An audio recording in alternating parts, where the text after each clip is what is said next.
台湾的泡面有够强，食会到鸡腿甲刀鱼。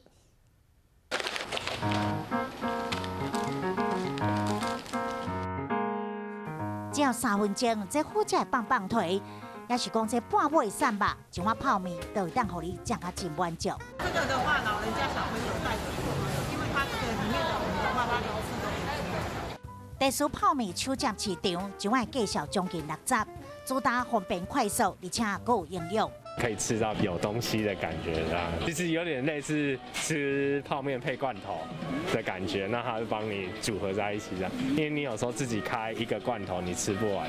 最近这几天，台湾泡面花样多，都有卖花雕鸡面，到强调健康有口感的名人手打面，甚至是推出专属的鸭肉，争取观光客超过5万面，加各种的口味，不过嘛不是每一个人都认同。我会觉得很奇怪，不太敢尝试，反而会比较喜欢传统的。有的厂商甚至有真有创意行销，但是无论你介意还是无介意，讲到泡面商机，真正是素人配合生理人的脑筋。